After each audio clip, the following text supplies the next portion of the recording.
Pues nada, Mariani, bienvenida a Soy Alguien Que. Eres la segunda persona que viene que no conozco y que viene por recomendación, ¿vale? Pero cuando me comentaron un poquito tu perfil, como que me resultó muy guay, como con mucha curiosidad, ¿no? Entonces, pues, ¿quién eres? Yo creo que soy alguien que está puesta y dispuesta. Vale, ojito, porque antes me has dicho, no, me lo he pensado tal. ¿Qué significa eso que acabas de decir? Porque eso tiene que tener un trasfondo detrás, ¿no? Ya, bueno, a ver, después de darle un par de vueltas como que es muy, o sea, siento que resulta muy difícil describirse a sí misma. Porque siempre hay algo de lo que tú quieres ser. O de cómo te gusta que te vean las otras personas. Sí. Entonces era como, o sea, en algo como muy conciso que me puede definir a mí a la hora, por ejemplo, pues yo qué sé, de conocer a otras personas, o a la hora de relacionarme, o a la hora de hacer lo que hago en el trabajo, en la escuela, en lo que sea. Y pues para mí estar puesta y dispuesta es una apertura en general hacia la vida. O sea, creo que soy una persona que no me permito cerrarme a absolutamente nada, porque así es mi naturaleza, no sé por qué. Pero has dicho una cosa que me ha llamado un poco la atención, que es esa proyección que hacemos muchas veces de quién queremos ser y luego quién realmente somos, ¿no? Entonces no sé muy bien cómo... Cuando dices puesta y dispuesta, yo como lo interpreto, ¿vale? Son dos partes. Puesta es, yo tengo un papel, se me asigna ciertos roles, ciertos comportamientos, ciertos tal, y dispuesta es como esa pretensión de dónde quiero llegar. No sé si lo estoy entendiendo bien. ¿Va por ahí un poco? Creo que la disposición es más bien estar como disponible. Sí, obviamente hacia donde quiero llegar, pero también hacia lo que se me propone, ¿sabes? Es como hay una parte de mí que toma las decisiones por mí misma y es como autonomía, independencia, tal, pero pues no podemos evitar que el otro nos afecte, ¿sabes? Entonces es como disposición de yo voy por la vida caminando, pero si tú me llegas y me afectas de cualquier manera, estoy ahí. No me puedo cerrar y ni tampoco quiero, o sea, no quiero... Cerrarse es que es una cosa muy compleja, porque realmente creo que hay ciertos... A ver, ¿cómo digo esto? Hay ciertos patrones en los que sí que nos gusta cerrarnos de alguna manera. Por ejemplo, hay patrones de comportamiento en otras personas que no me interesan.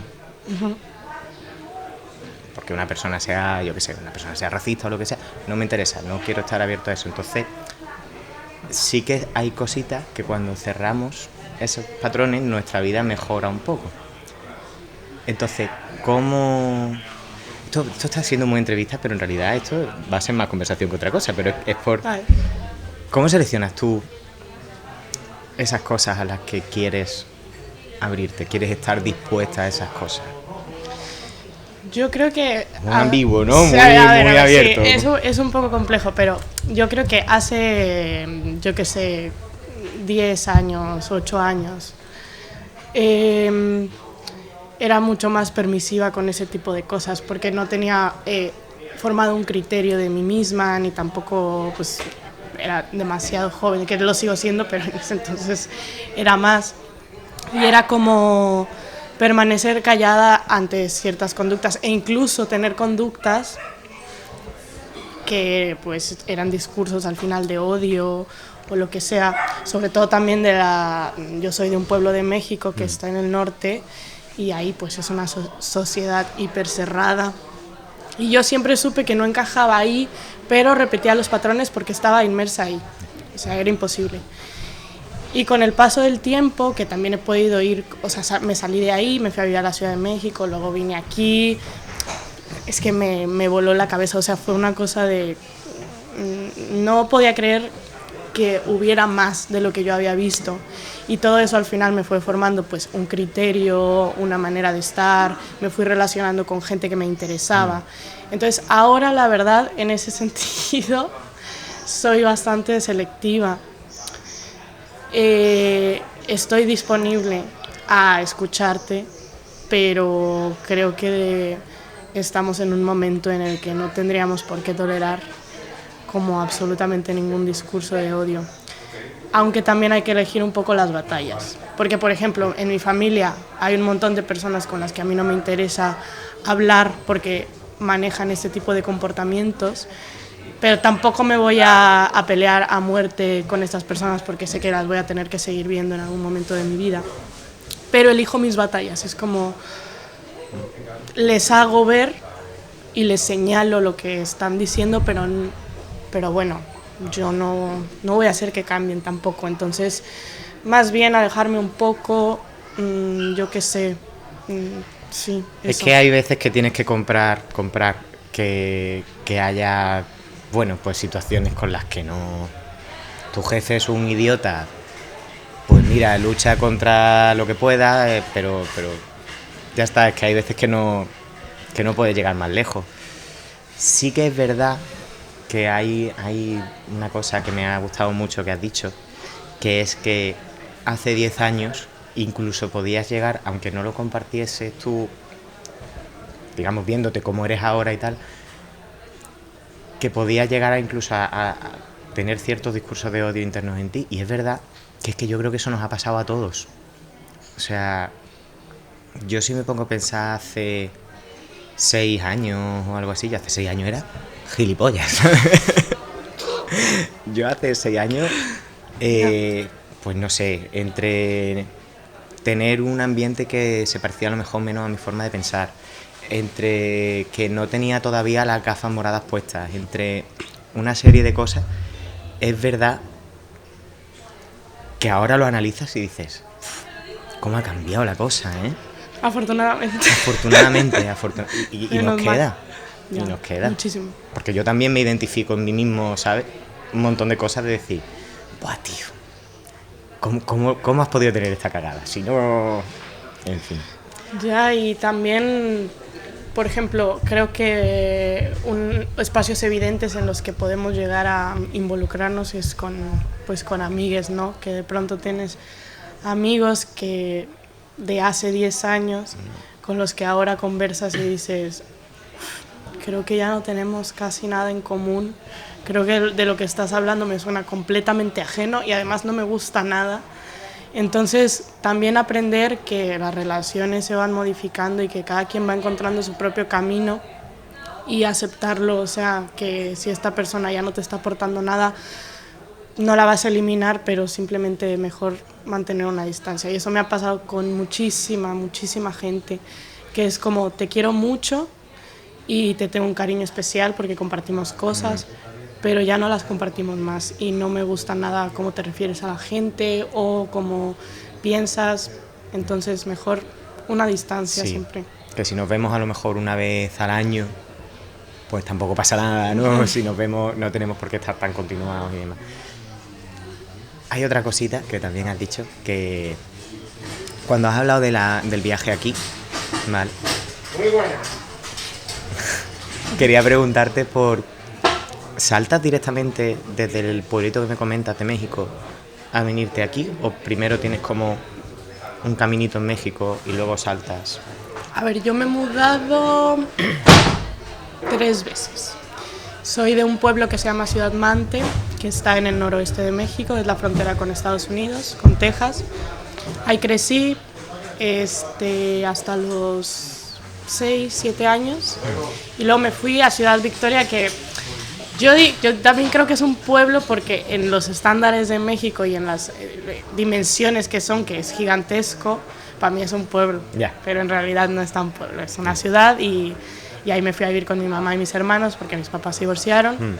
Y luego a los 17 me fui a la Ciudad de México, que fue una cosa súper, o sea, que me marcó completamente porque me fui a estudiar interpretación.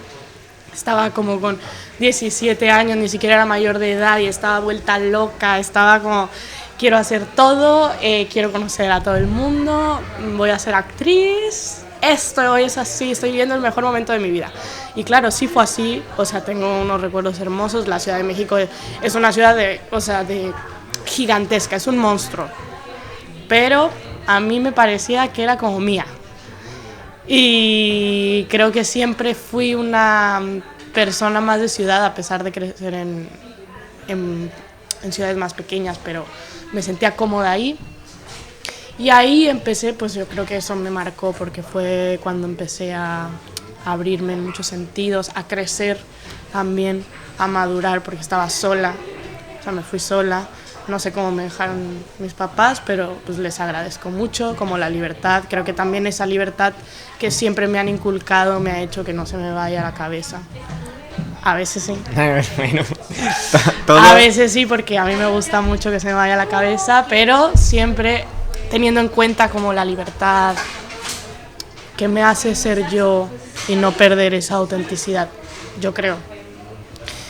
Y luego ahí estuve viviendo 5 años, terminé la carrera, empecé a trabajar un poquito ahí y luego ya me vine para acá, a Madrid. Antes viajé a Europa y ese viaje también me marcó, pero fueron 18 días y luego ya me vine a vivir a Madrid. Sí, que lo que es vivir la experiencia europea lo has vivido como un viaje, no como un... Sí. Digamos, entender cómo funciona... Joder, el ambiente de salir por allí y tal, son 18 días. Sí, no, sí. Pero tía, me interesa mucho el tema de Ciudad de México. A mí es que me pasa un poco como a ti, en el sentido de considerarme yo también una persona de ciudad. Y muchas veces lo interpreto porque creo que las ciudades tienen más oferta. Y el hecho de tener más oferta es lo que hace que yo realmente me pueda identificar más con el sitio, porque al final... Si lo que me apetece hacer está en este... Si una ciudad tiene 80 ofertas, yo voy a encontrar mi sitio de alguna manera. Sí. Entonces creo que probablemente la gente que nos llamamos de ciudad lo hacemos por eso. Y me cierra que en México, pues bueno, en Ciudad de México en particular, tengas esa posibilidad de identificarte, ¿no? Exacto, es como hay para todo. Entonces hay diversidad y tú puedes escoger a qué lugares ir y siempre va a haber algo que te guste, siempre va a haber algo que no también, pero puedes escoger, ¿sabes? En las ciudades pequeñas es como... Creo que también eso rige mucho cómo crecemos y qué pensamientos tenemos, porque por ejemplo en mi ciudad pues no hay como un sentimiento de cultura súper fuerte en el sentido del arte, no hay museos, no se ve nada de eso. Entonces claro, cuando yo llegué a la Ciudad de México, que era algo que me interesaba muchísimo, me volví loca, era como quería hacer todo, quería ver todo, y es que al final creo que siendo niña y no crecer cerca del arte es un poco duro la verdad, porque no hay manera de interpretar la vida, o sea, creo que no. Es que quiero dejar como un segundito de silencio para esa reflexión, ¿sabes? Porque, tía, es que dices siendo niña, pero es que siendo mayor también es igual, o sea, creo que es muy fácil desconectar de las emociones si tú no te rodeas de ellas, ¿sabes? Si no vives cerca del arte, por decirlo de alguna manera, es que te puedes perder en el camino un montón de cosas y a lo mejor te desarrollas profesionalmente muy bien porque a lo mejor tu trabajo es de otra característica. Yo, por ejemplo, esto lo he dicho ya 20 veces, yo estudié ingeniería, estuve trabajando en ingeniería y tal. Y siempre creo que he estado como en ambientes creativos donde puedes desarrollar de alguna manera esa parte artística, pero no es lo mismo. No es lo mismo y se te pueden quedar muchas cosas por el camino y no sé. Que ojo, que quien sea ingeniero, oye, todo bien, ¿vale? Todo bien. Sí, todo bien, ¿no? Pero sí que es verdad que me da la sensación de que hay muchas veces que si no vives rodeado de arte de cualquier tipo, puedes desconectar aunque seas mayor. Entonces, si eres niña, claro que lo vas a aprovechar más y vas a influir. Bueno, en tu caso, tú dices que en tu ciudad inicial, en tu pueblo natal, eso no estaba. y sin embargo cumples 17 y estudias interpretación. Sí, sí, sí.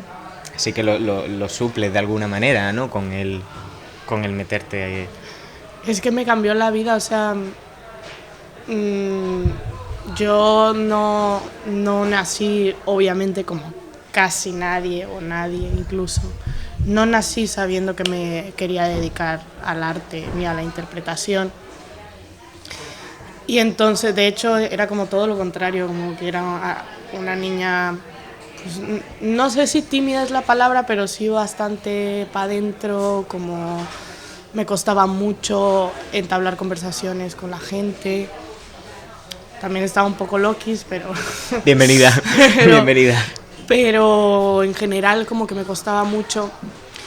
Y a los 14 años que lo supe, pues fue como si hubiera desbloqueado algo en mí en muchos sentidos también. Pues es la adolescencia, ¿sabes? Es una época en la que no hay nada, pero al mismo tiempo hay todo. Entonces me cambió la vida porque empecé a leer teatro. O sea, le decía a mis papás como, por favor, llévenme a Ciudad de México a ver obras de teatro, y me llevaron. Y entonces fue como, me empecé a cuestionar muchísimo sobre mí y mi existencia y mi manera de ver el mundo, de relacionarme. Para mí algo súper importante pues es cuestionarse toda la vida. Es como si no nos vamos a cuestionar, no hay manera de ver otro horizonte, o sea, no es posible si tú solamente te quedas, por ejemplo, yo qué sé, en el amor, que bueno, es súper amplio esto, pero si te quedas solamente con lo que sabes que es lo que nos enseñaron, como una estructura y cómo comportarnos, pero o sea, si no cuestionas eso, ¿cómo vas a dar oportunidad a otras maneras de relacionarte y de querer? ¿En qué se parece la Marianne que tomó aquella decisión con 14 años? No, mira, voy a cambiar la pregunta. Vale. No quiero saber en qué te pareces tú a esa Marianne, sino cuánto estás de acuerdo con aquella decisión. ¿Sabes lo que quiero decir? Es porque en aquel momento tú la tomas porque tienes una idea, con todo el cariño del mundo, idealizada de cómo es el mundo de la interpretación, de cómo tal, porque con 14 años la experiencia que podemos tener con la interpretación es de haber trabajado en alguna ocasión en algún teatrito o lo que sea. No lo sé, estoy presumiendo un montón de cosas. Pero después de todo este tiempo, después de haber estudiado interpretación, después de haber trabajado, ¿qué tal? Fíjate que es algo que últimamente pienso mucho. Súper curioso, la verdad. Porque siempre estuve súper segura desde los 14 años, que me llegó un llamado divino, de verdad. Fue un... Escuchaste la voz. Es esto lo que tienes que hacer. Y yo, sí, ciegamente sí, pero claro, con 14 años, pues, ¿quién eres? O sea, ese tipo de decisiones me parecen fuertes y últimamente lo pienso y siempre estuve muy segura. Y hasta ahora no es que no esté segura, pero se me ha abierto muchas otras posibilidades y he caído un poco en la realidad. Justo estaba en una idea muy idealizada de lo que era el arte dramático. Creo que ha cambiado, o sea, ahora pienso, tendría que haberle hecho caso a mi mamá cuando me dijo que estudiara otra cosa y luego lo hiciera, si quería. Pienso que no. Gracias. Gracias. Pienso que no. Necesitamos a más gente como tú. Pienso que no, que por ser una adolescente, por tener idealizaciones y romantizaciones de lo que pueden ser las cosas, no demerita ni eso le quita importancia ni hace que seas tonta. O sea, creo que todo lo contrario, pues todo el mundo pasamos por ahí, no lo podemos saltar. Y lo que se siente es importante. Los amores que vives a los 12, 13, 14 años son importantes también. No porque se tiene esta idea de que es tonto, es ridículo. O sea, sí lo es, pero eso era en ese momento y no hay por qué juzgarlo tampoco.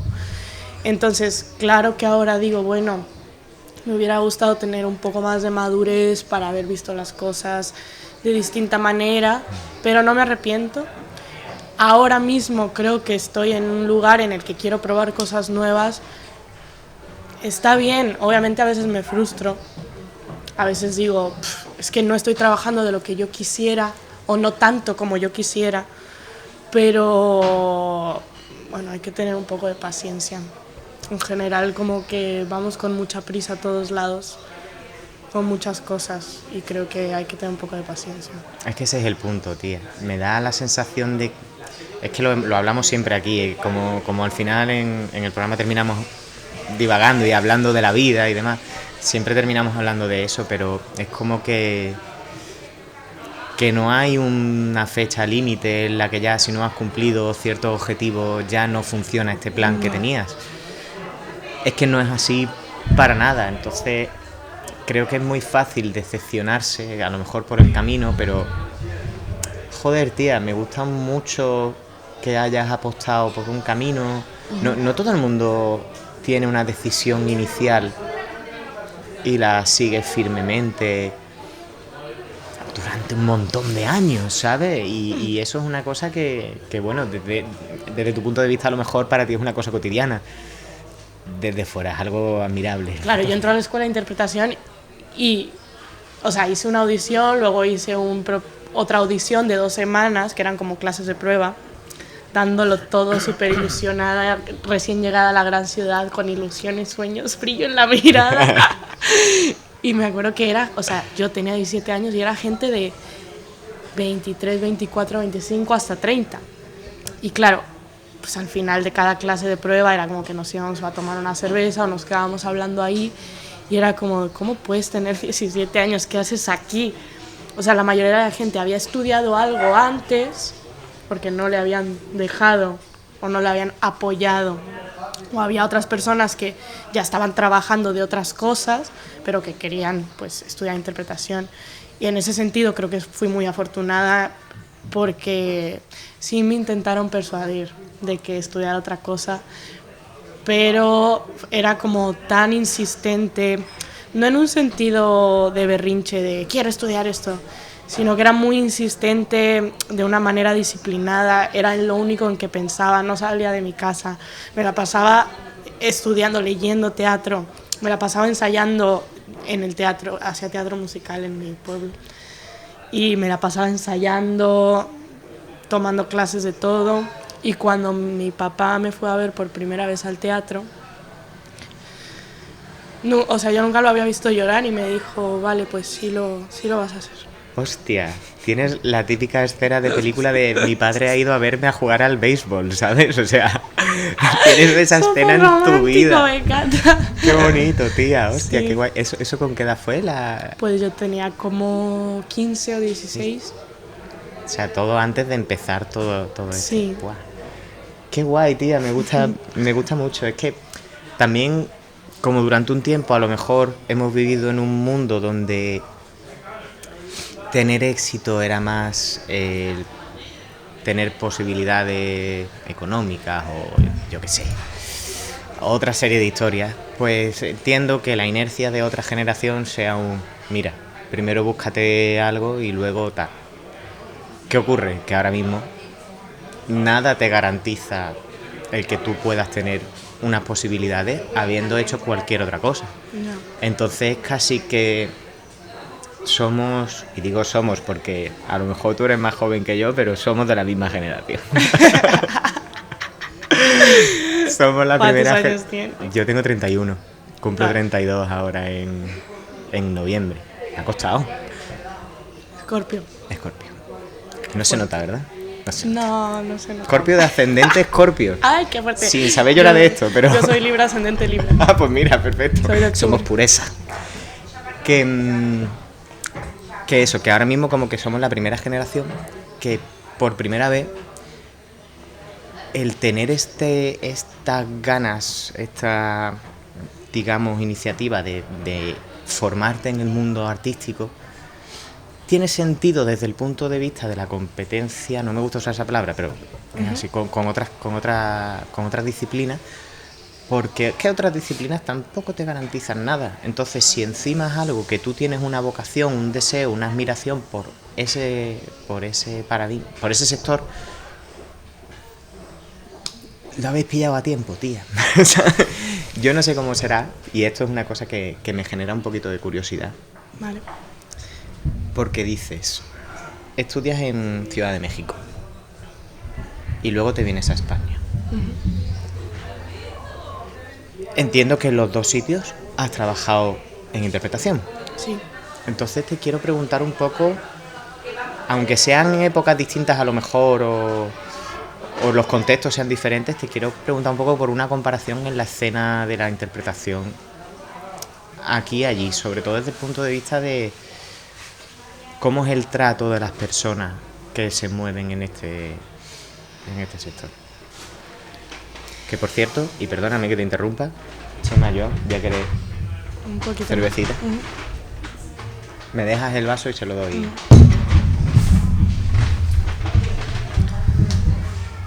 Dime. Qué fuerte. Eso es súper amplio. A ver. Se tiene una idea de, sobre todo de la industria, creo que tiene que ver más con la industria audiovisual, pero también con el teatro. Hay como pues los típicos mitos de pues de que siendo actriz, actor, se te trata mal. Eres un objeto. Ya. Yo creo que sigue siendo así, que es verdad, que no es un mito. He tenido yo la fortuna pues, de cruzarme con muchas cosas, la mayoría han sido buenas experiencias, tanto aquí como allá, pero es verdad que es un ambiente difícil porque estás totalmente expuesta. No es un trabajo que, bueno, también cualquier trabajo, yendo a una entrevista de trabajo ya estás expuesta y son horrorosas. Entonces el casting, por ejemplo, la audición es una cosa... Hostil totalmente, ¿no? Últimamente, por lo menos los 3 últimos castings que he hecho han sido increíbles. No me he quedado, pero me han tratado muy bien. También es verdad que han sido dirigidos por mujeres. Entonces... Vaya, no me lo esperaba. Pero he hecho castings de todo, he hecho castings de comerciales, de películas, de series, de teatro casi no se hacen castings, pero bueno, también uno que otro. Me he topado de todo. Nunca he tenido una experiencia mala que yo diga traumatizante, de abuso o de que me trataran mal. Pero bueno, es una realidad. La diferencia que he notado yo es que en México, por ejemplo, pues depende mucho de cómo luces físicamente. Entonces eso se nota mucho. A veces yo llegaba a los castings de comerciales y miraba a mi alrededor, habían 200 personas, casi todas modelos, y yo, ¿qué hago aquí? O sea, no es por tirarme mierda a mí misma, pero es que ¿qué hago aquí? Ni siquiera quiero ser actriz de comerciales, pero bueno, de algo hay que vivir. Hay que comer. Y yo decía, ¿qué chingados hago aquí? No sabía por qué. Y es una pena, la verdad, que siga siendo de esta manera. Creo que se está visibilizando un poco más. Esa visibilización de la que hablas, ¿crees que es por parte de las propias personas que sufren ese juicio? Uh-huh. ¿O crees que hay una parte por detrás de la industria que quiere favorecer, es que no lo quiero decir así, pero una calidad de la persona que está haciendo esa interpretación frente al físico? No sé si me explico muy bien. Hay una parte que es buena y es que se está hablando de estos temas, del racismo, por ejemplo, que en México es brutal, bueno, aquí también. Se están teniendo estas conversaciones. Entonces, obviamente, se está haciendo notar lo que ya se sabía que estaba, pero que no se hablaba, que eran temas que estaban escondidos. Entonces, por una parte, pues, somos los mismos actores y actrices que decimos esto no hay por qué tolerarlo, esta producción, si hay un productor o un director que es un abusador, yo no voy a este casting aunque me esté muriendo de hambre. Entonces hay un poco de manifestarse en esa cosa. Pero también es verdad que luego se usa mucho como para decir, mira qué deconstruido estoy y ahora voy a ser una persona súper ética y voy a tratar a todo el mundo por igual. Y aquí eso, tengo mi medalla, ¿no? De... Qué padre, deconstruido. Yeah. O sea, es como... Yeah. Entonces, bueno, están las dos partes. Nunca vas a saber realmente cuándo se está haciendo y por qué, pero hay que tener un poco de ojo con eso. Y aquí, pues es que la verdad aquí he hecho menos cosas por el hecho de que vine como estudiante, entonces a mí no se me permite trabajar aquí. Ok. Yo no tengo permiso para trabajar. Ok. Entonces el único proyecto que he hecho pues es un proyecto que yo traje de México, que es la obra, la última que hice, que estuvo en septiembre, octubre, noviembre, diciembre y en enero. Y fue una obra maravillosa, súper chula, me divertía mucho, pero es un proyecto que yo traje, o sea, que lo armé yo. He hecho algunos castings, pero es que siempre es lo mismo, siempre es como, ¿tienes permiso para trabajar? No. Ya. Bueno. Ya.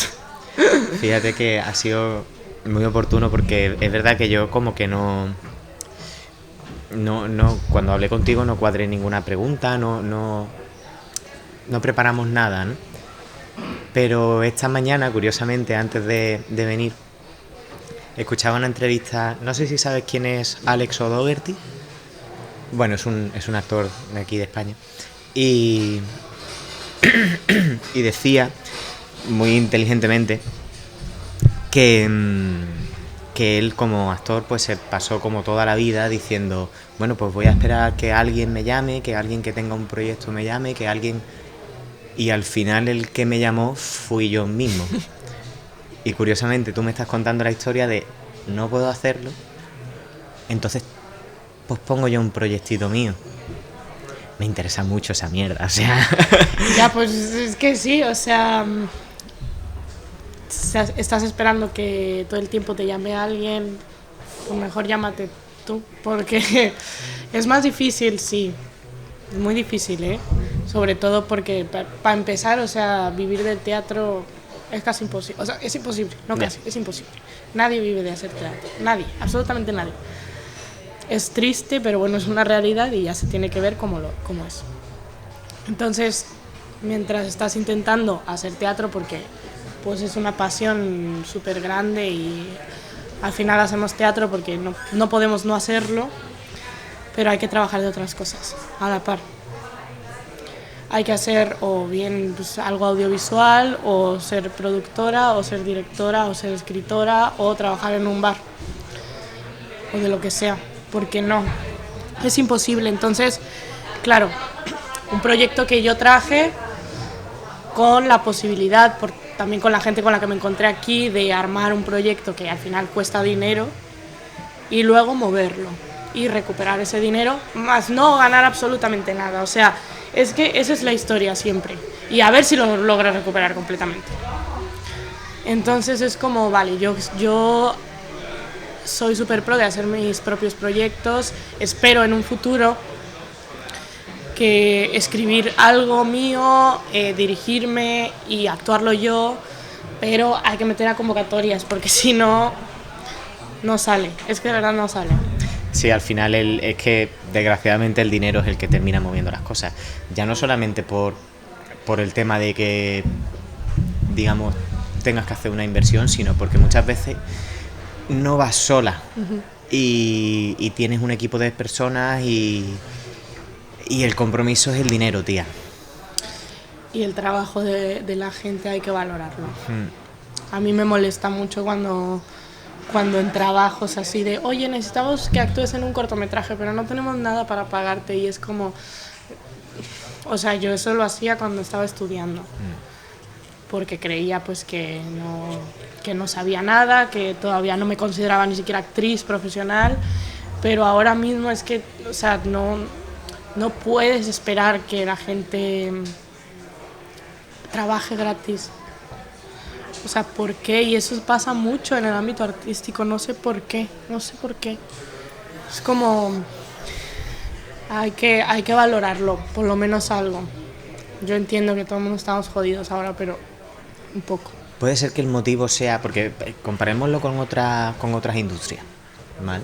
Otras industrias normalmente nacen porque hay capitales que tienen cierto dinero para invertir en lo que sea y entonces, gracias a esa inversión, pues funciona. Hay subvenciones por parte de los aparatos gubernamentales oportunos que ponen dinero y entonces funciona.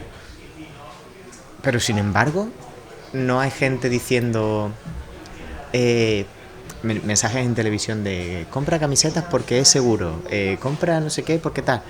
Pero sí hay todo el rato la cultura es segura, como que no sé si me estoy explicando, hay como una doble moral entre lo que quiero mostrar como que estoy apoyando a este sector, pero luego efectivamente es que es el sector donde más gratis se trabaja, porque el arte no se valora desde ese punto de vista económico. Y sin embargo, lo que hablábamos al principio, el impacto emocional que tiene, no hay nivel. Sí.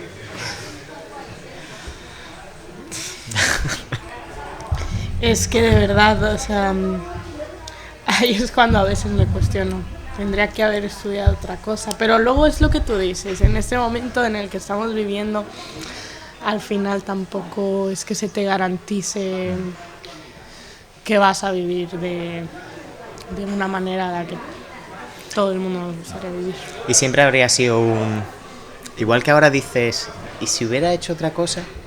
Te garantizo que de la otra forma hubieras dicho, ¿y si hubiera estudiado interpretación, qué habría pasado? No, yo me muero. Es que me da muchísima ansiedad nada más pensarlo. Yeah. Y es también por eso siento que soy una persona puesta y dispuesta. Porque al mismo tiempo soy una persona que me cuesta como en la vida diaria, como que las pequeñas decisiones me cuestan mucho. O sea, por ejemplo, qué comer o cosas banales del día a día. Es como, no puedo. Es como, no sé si es porque soy Libra de verdad o porque yo soy así o por todo.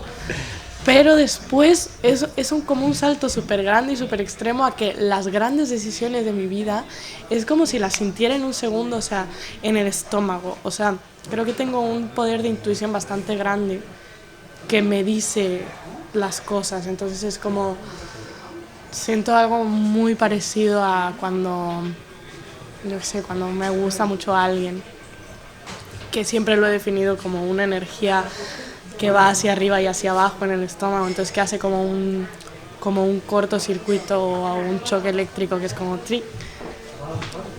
Y entonces las grandes decisiones como las puedo tomar así.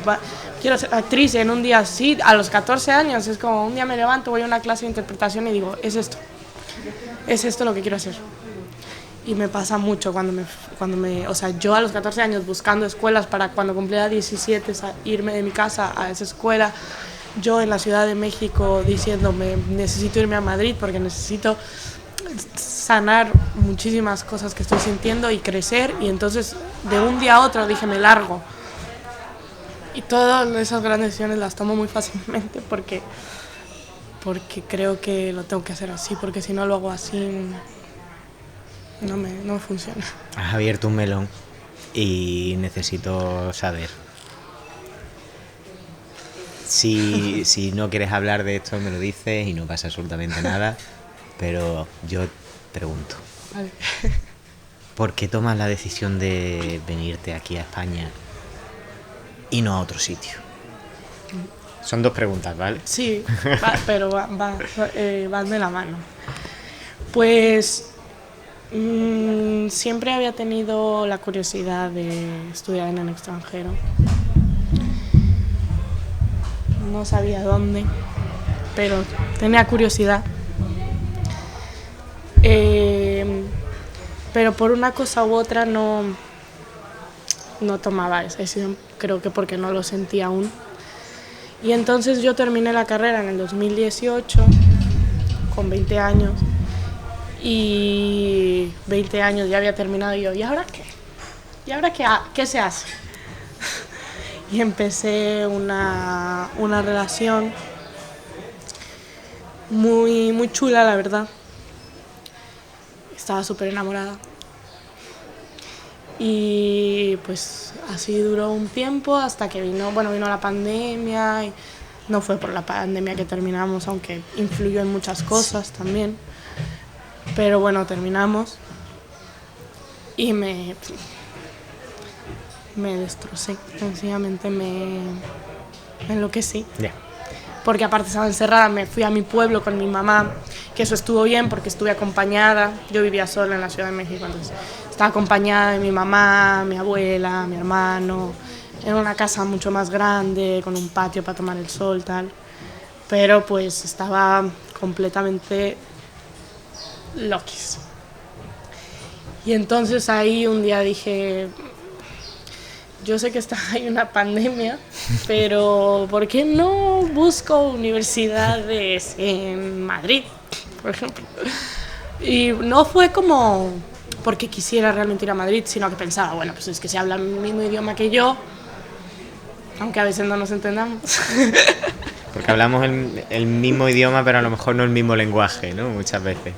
Eso es... Exacto. Sí. Pero básicamente fue por eso, como que pensé, bueno, español, vamos a ver. Y creo que fue un acto de huida. Sabía que me estaba enfrentando a una cosa hiper compleja por lo de la pandemia. Era como todo el mundo me decía, estás loca, estás desquiciada. Y yo, sí, sí soy yo. Sí soy.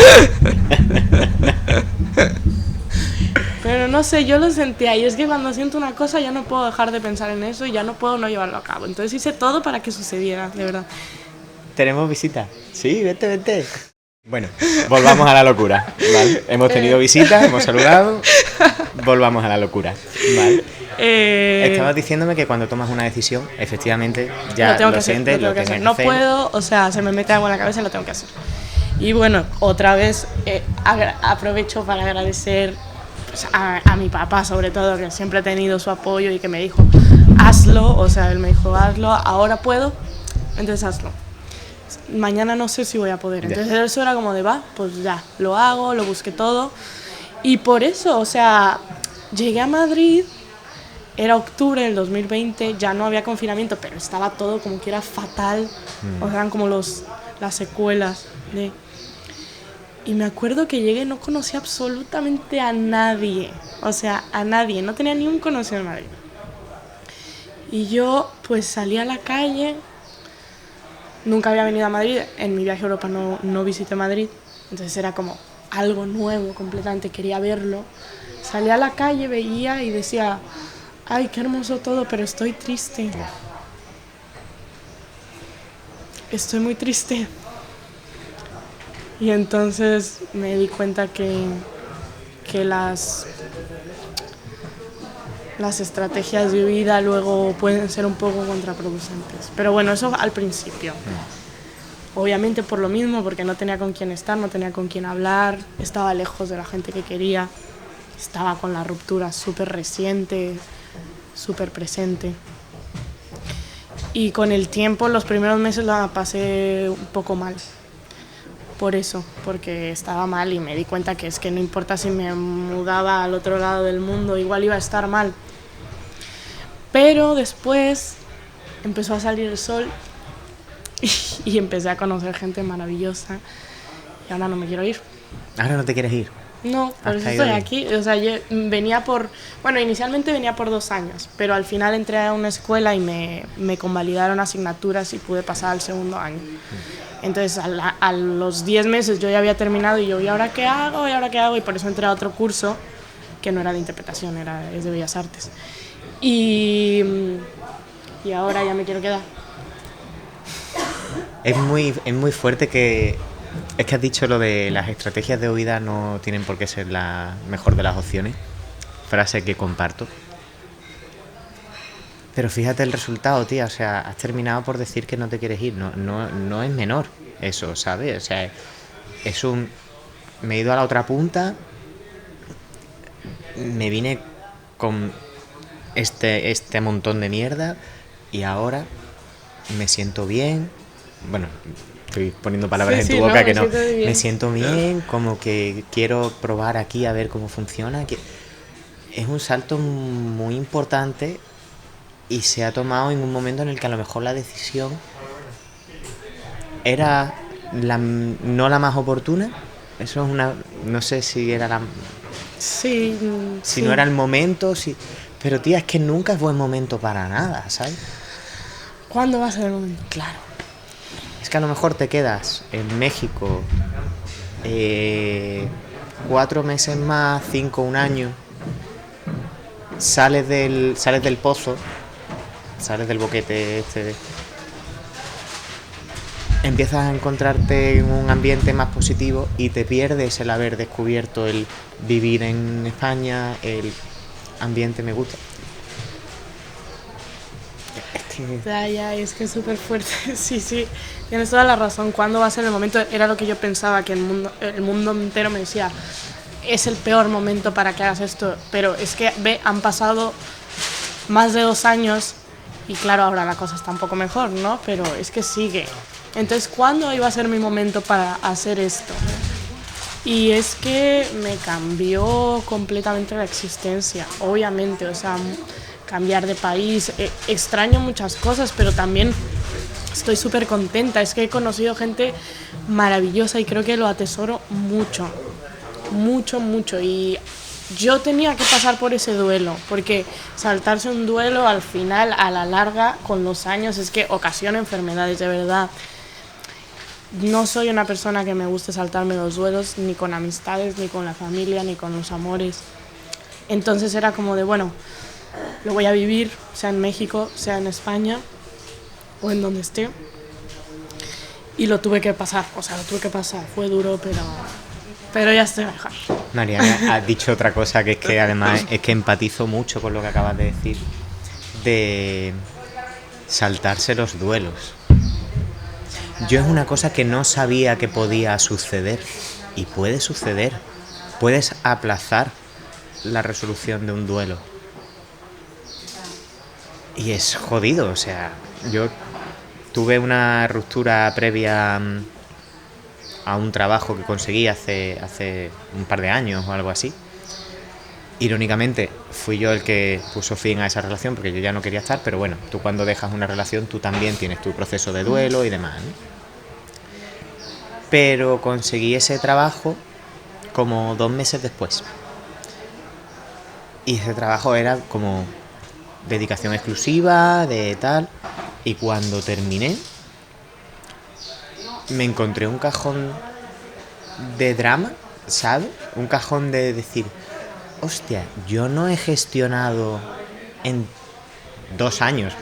Joder, en 2 años, si una relación no ha sido tampoco demasiado... Tú en 2 años superas ciertas cosas, ¿no? Pues no, mi cajón estaba llenito de problemitas, ¿sabes? Que estaban ahí con sus pelotitas de polvo, ¿sabes? Y lo abrí y dije, pues ahora es el momento. Dios, qué fuerte. No lo sabía, es la primera vez que me ha pasado en la vida y no ha sido una decisión consciente. Pero puede pasar. Entonces, cuando lo has dicho, nunca me lo he planteado así, ¿sabes? Vale. Nunca me lo he planteado así, pero cuando has dicho aplazar, es que me ha caído como... Es que no se puede. O sea, en algún momento tiene que llegar. Es como... No sé, yo a veces no sé, es que yo no puedo. Igual porque también creo que soy una persona que, o sea, gracias a que me entré en el teatro y pude estudiar eso, como que soy una persona que está muy en contacto con mis emociones, lo cual no significa que las tenga controladas, porque eso es imposible, ni tampoco significa que soy la conocedora de las emociones, pero creo que por lo menos tengo una conciencia de lo que me pasa. O sea, para mí es mucho más fácil saber o sea, levantarme un día por la mañana y decir cómo estoy y saber que que algo me está sucediendo en la espalda porque siento un dolor como fuerte aquí y eso puede ser que algo me está afectando mucho. No sé qué es, pero bueno, yo ya lo sé.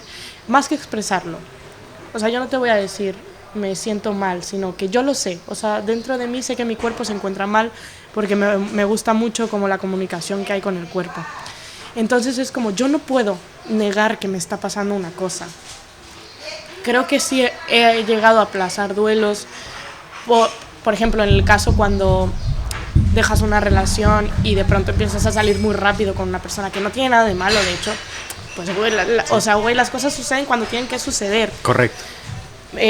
No es de juzgarse ni decir tienes que pasar un duelo de 5 años soltero. Pues no.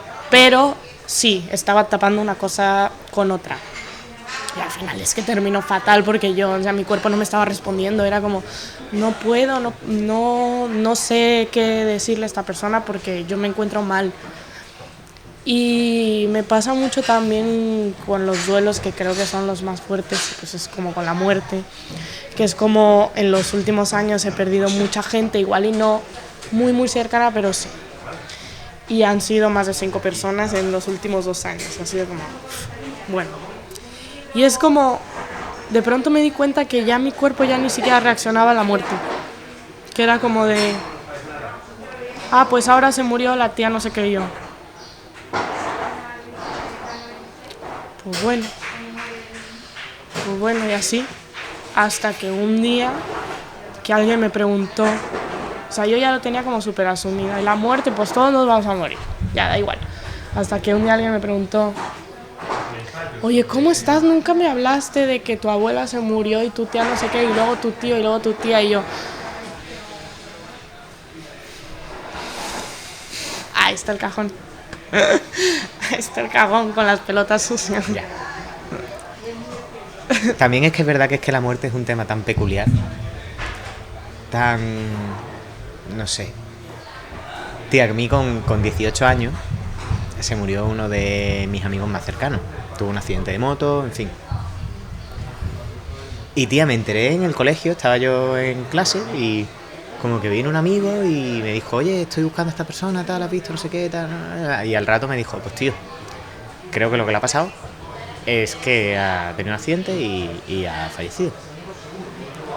Hostia, tal, pues efectivamente confirmamos la noticia y fue como un... En mi defensa diré que era un martes a las 8 de la mañana. A esa hora la gestión de las emociones es casi nula. Claro, vale. Pues fue como cuando supe la noticia, fue un... Venga, pues vamos a empezar a gestionar que tenemos que ir al velatorio, que tenemos que ir al cementerio para lo que sea, tenemos que tal. Pero yo no interpretaba, tío, un amigo súper cercano. No interpretaba nada del tema.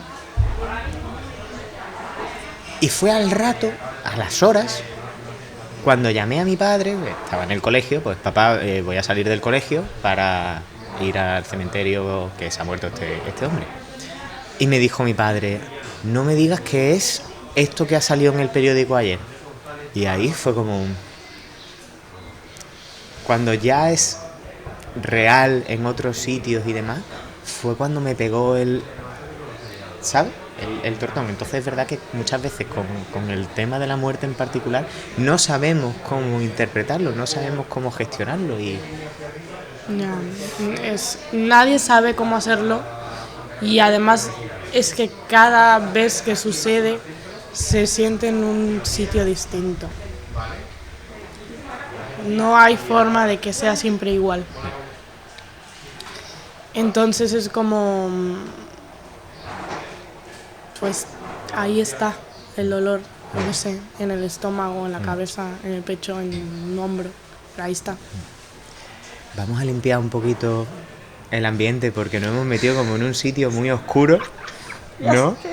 Que ojo, qué fuerte. Perfecto, ¿sabes? Yo encantadísimo. Pero bueno, vamos a darle un poquito de frescura al tema, ¿no? Hemos llegado a este punto porque me estabas comentando el tema de que te habías venido aquí a estudiar otras cosas y ahí hemos llegado a lo de los duelos y hemos ido. ¿Vale? quiero saber un poco, que es que hemos empezado a hablar de antes del tema y nos hemos desviado, sobre el tema de la creación del proyecto propio tuyo.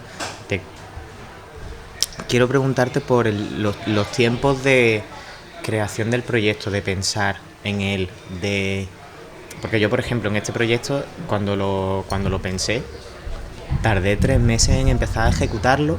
Cuando te digo empezar a ejecutarlo es comprar el equipo, 3 meses, no empezar a grabar. Uh-huh.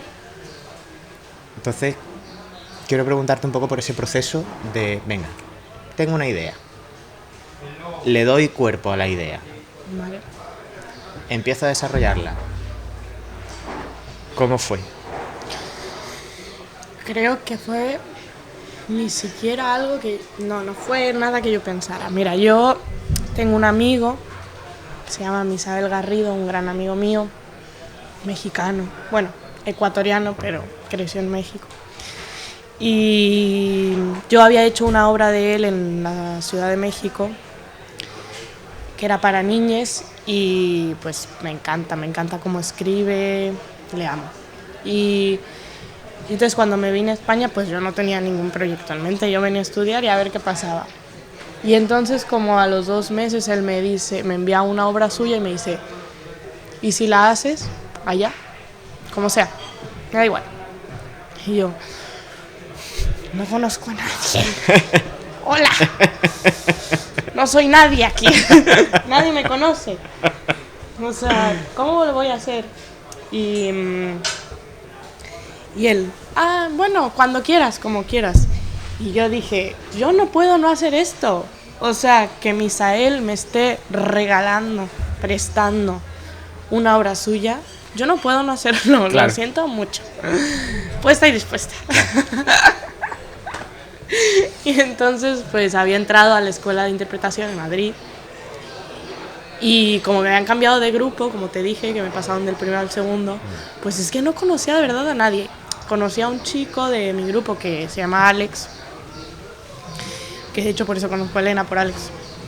Era el único actor que yo conocía. Y la obra eran 2 personajes. Y yo no sé este chico cómo actúa, igual es malísimo, pero no me importa, voy a confiar en él. Y entonces pues ya le escribí, le dije, oye Alex, tengo una obra de teatro de un amigo mío, ¿la quieres hacer? Y él, sí. Esa gente que dice que sí, me gusta. La gente puesta y dispuesta, La gente ¿no? puesta y dispuesta me gusta mucho. Y entonces teníamos un compañero que le gustaba mucho dirigir, yo tampoco sin saber nada, le digo, ¿quieres dirigirla? Pues sí.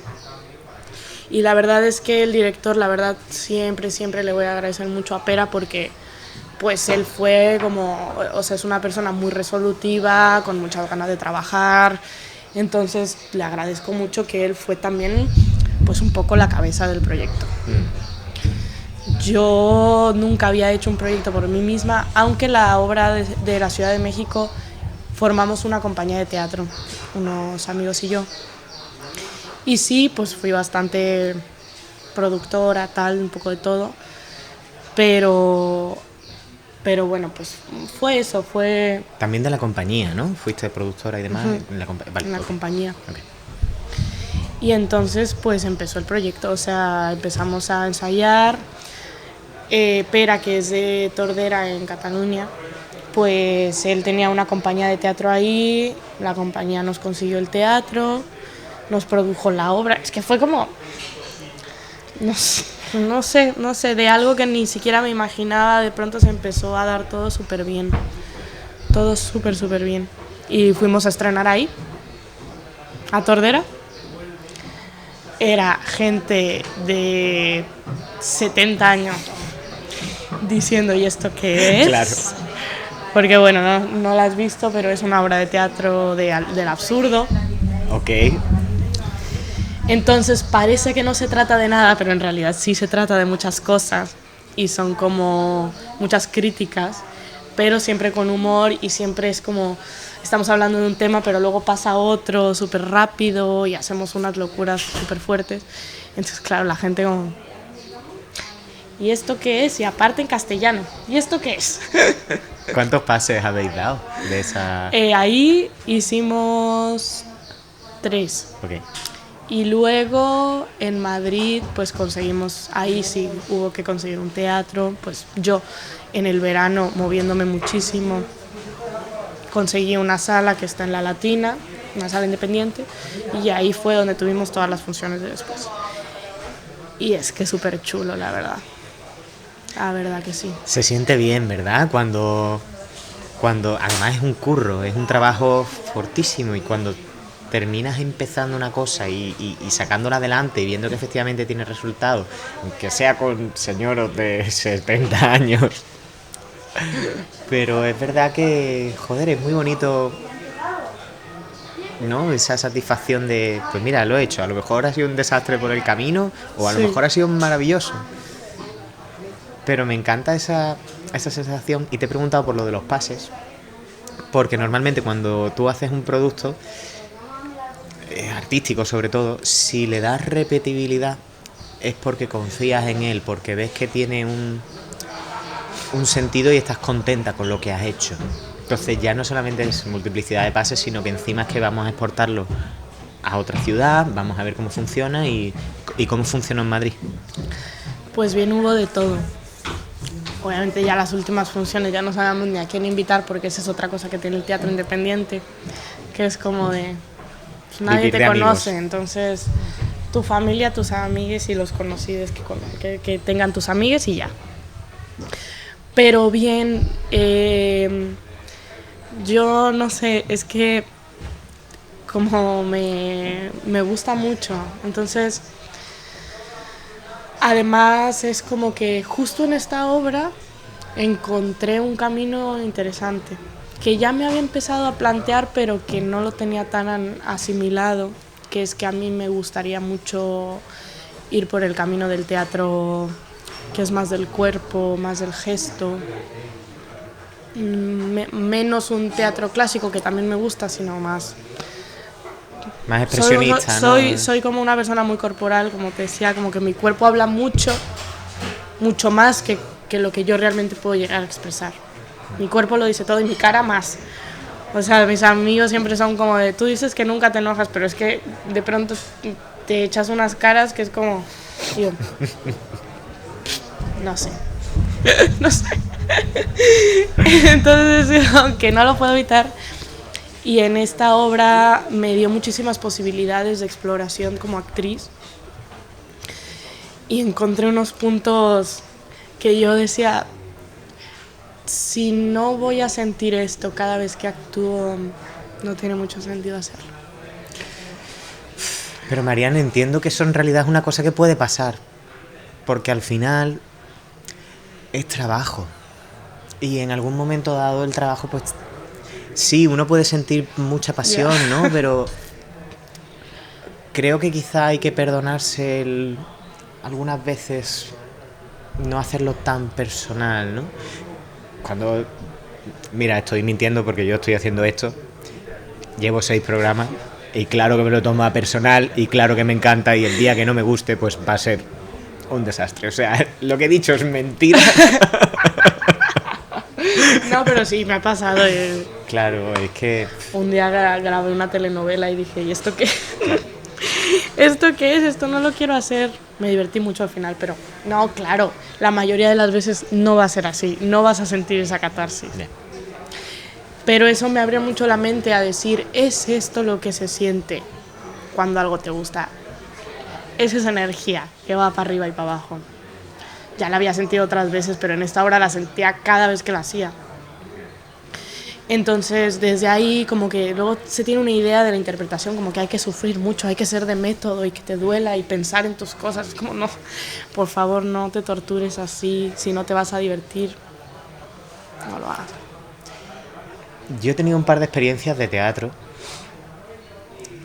y digo he tenido porque en el pasado, pero es que ahora llevo un mes. Ahí empezando. ¿Sí? Pero todo es un tema, o sea... Ay, pero qué bien. No hay una profesionalidad desde el punto de vista económico, ni ninguno somos profesionales. Bueno, en la compañía en particular sí hay... Me parece que son 2 o 3 personas que profesionalmente sí se dedican a esto.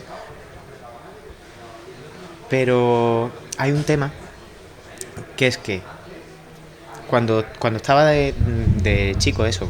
Yo hice teatro desde los 4 hasta los 15 años aproximadamente. Wow. Pues en la compañía que estuve a los 15, como que todo era fantástico, todo era súper agradable, súper bonito. Pero hubo un momento en el que la cosa empezó como a ponerse un poquito más potente.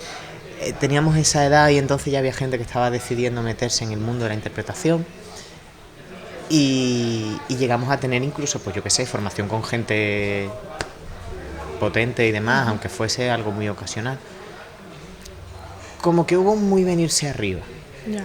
Y entonces el ambiente dejó de ser tan precioso. De manera gratuita, o sea... Y ahora, en este ambiente que tenemos ahora mismo, el ambiente es maravilloso.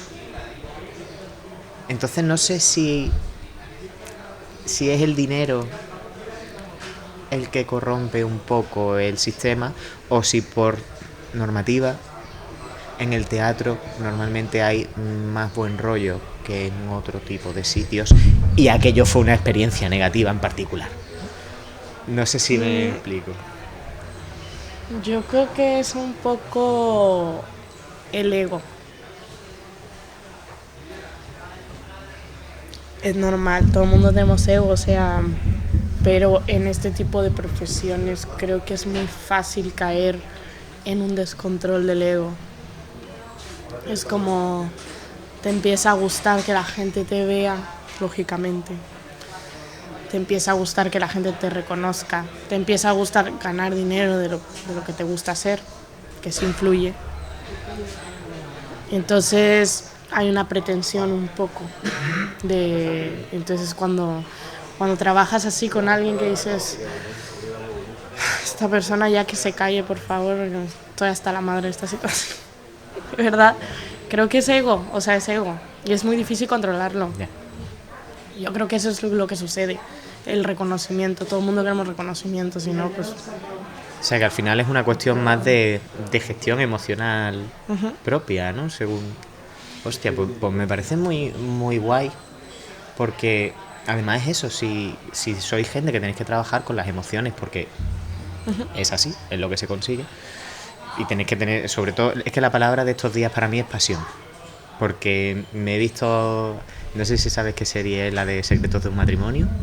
No la he visto, pero sí sé. Es fantástica. La voy a ver. Es fantástica. Entonces, si tenéis que trabajar con las pasiones, sí, entiendo que muchas veces los sentimientos se puedan ir de madre, pero... Una palabra muy de moda es gestionar, ¿no? Creo que responsabilidad afectiva y gestionar, yo creo que son las palabras del momento. Sí. Me gusta. Sí, ya está, todo el mundo lo usa, todo el mundo quiere gestionar sus responsabilidades. Me parece muy bien. Que es un poco lo que te decía antes, que se empiece a ver, que se empiece a hablar de estas cosas, ¿sabes? De cómo gestionar tus emociones. Es muy difícil, o sea, hay que tomar terapia también, pero me parece importante el saber gestionarse y conocerse y cuestionarse. Creo que también es eso un poco. A veces tenemos comportamientos que no son agradables, que somos seres humanos, pero si luego no te vas a tu casa reflexionando por qué chingados dijiste una cosa, pues me parece fuerte. O por qué reaccionaste así. ¿Crees que la gestión o incluso la comunicación propia de las emociones, esa responsabilidad afectiva que decías antes, pueden ser enemigos de la pasión? Ay. Qué nervios. ¿Sabes? En el sentido de muchas veces cuando tú tienes una relación emocional, no voy a decir sentimental porque no me quiero meter en amores, sino en relaciones afectivas con tus amigos y demás, que cuando comunicas todo el rato puedes llegar a sentirte como muy robotizada y al no cometer errores, no sé si se pierde un poquito por el camino. No sé si la pasión y el error tienen una línea muy fina. Sí. ¿Sabes por dónde quiero ir? Sí, creo que sí. Y es un conflicto que tengo porque creo que la comunicación es la mejor herramienta del mundo para ser feliz. La mejor.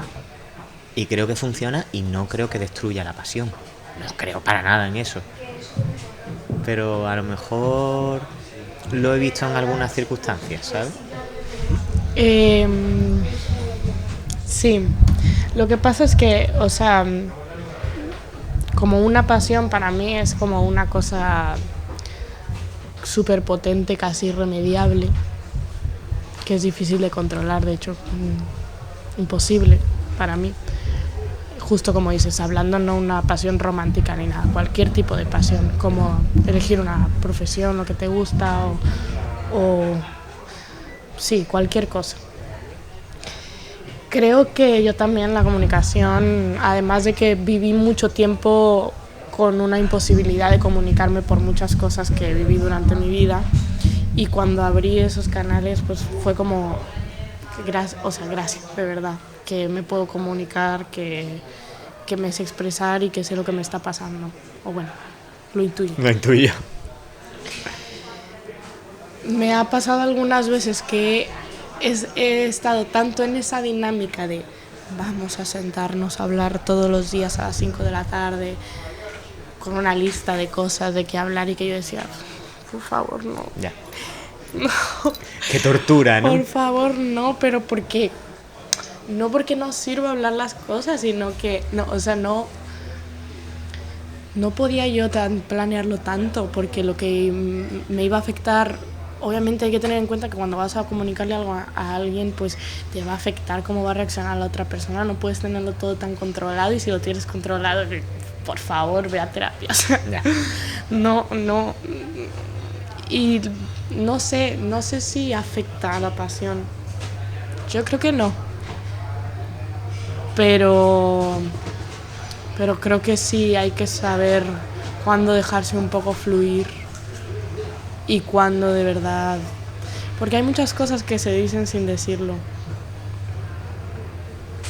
O sea, sí, una amiga mía dice en una canción que haciendo las cosas se dicen solas.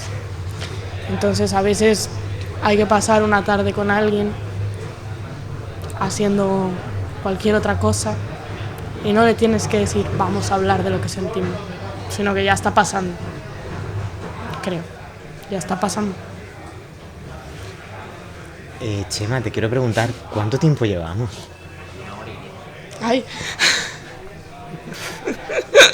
Es que me estaba gustando este final y digo, mira, pues si lo dejamos aquí como final. Vale, sí. Se nos ha ido la hora. Tela. Pues mira, vamos a hacer una cosa para cerrar, ¿vale?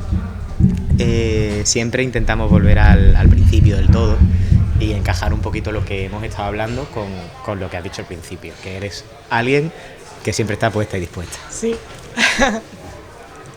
Pero has hecho varias referencias a lo largo de toda la entrevista de que no siempre ha sido así, de que ha habido momentos puntuales en los que han sucedido cosas que han empezado a generar ese comportamiento nuevo, ¿no? ¿Echas de menos algo de aquel anterior o crees de aquella Marianne anterior, o todos los cambios son más o menos satisfactorios para ti?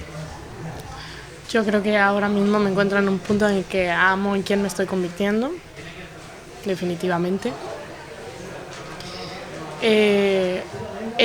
Si algo, por decir algo que echo de menos, es un poco el arrojo de esa juventud en la que no te influye mucho lo que pueda llegar a las consecuencias que puede tener en unas cosas, pero sería eso, solamente.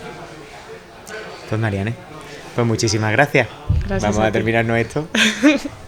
Gracias por venir, tía. Ha estado muy guay, ha estado muy chulo. Estuvo muy bien, muchas gracias.